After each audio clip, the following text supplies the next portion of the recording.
The Showtime Lakers are regarded as one of the greatest dynasties in sports history. From 1980 to 1991, the franchise appeared in 9 NBA Finals, winning 5 NBA titles. And this trade that the Lakers pulled off in 1980 till this day goes down as one of the franchise's greatest trades of all time. So let's get into it. In 1979, the Lakers selected Magic Johnson with the first overall pick, who in his sophomore year at Michigan State was first-team All-American, led the Spartans to an NCAA championship victory over Indiana State while being named the Final Four Most Outstanding Player. Magic made an immediate impact as a rookie, bringing a level of flair the game had never seen before. On February 2nd, 1980, the team had a 42-18 record, and that day the Lakers would make a deal right before the trade deadline that would go down as one of the greatest trades in franchise history. The Lakers sent forward Don Ford and their 1980 first-round pick to the Cleveland Cavaliers in exchange for guard Butch Lee and the Cavs' 1982 first-round pick. Okay, I know you're probably thinking, how is this trade so special? But just stay with me and watch how it plays out. The Lakers went on to win the 1980 NBA Finals, defeating the 76ers, and Magic Johnson was named Finals MVP,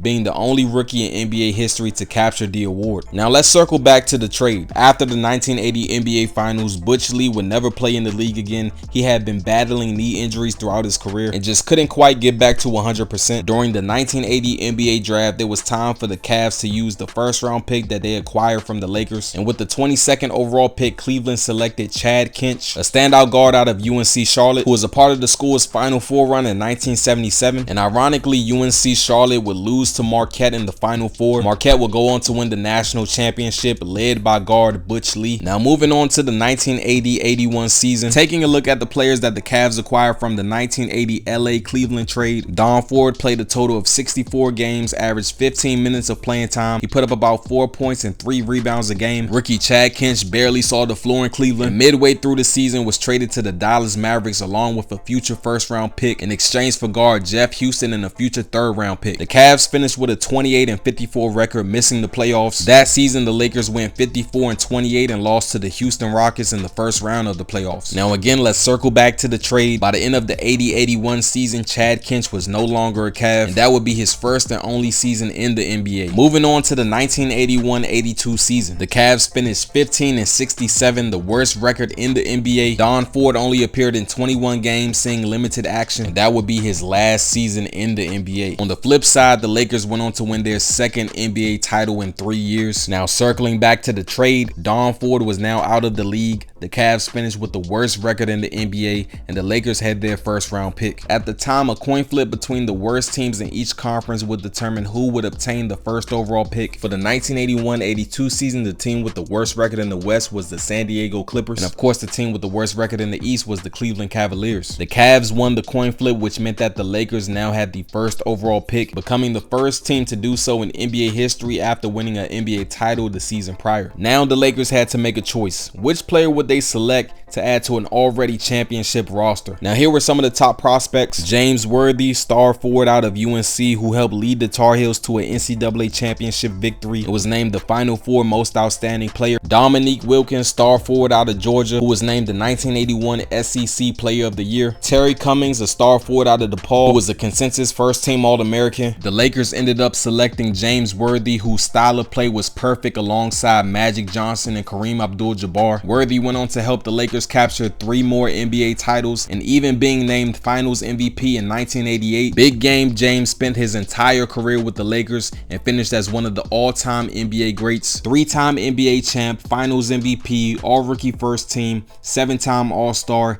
2-time All-NBA, and was named to both the 50th and 75th NBA anniversary teams. And when you look back at the 1980 deal that the Lakers made with the Cavs, it's hands down one of the greatest trades that the team has made in franchise history.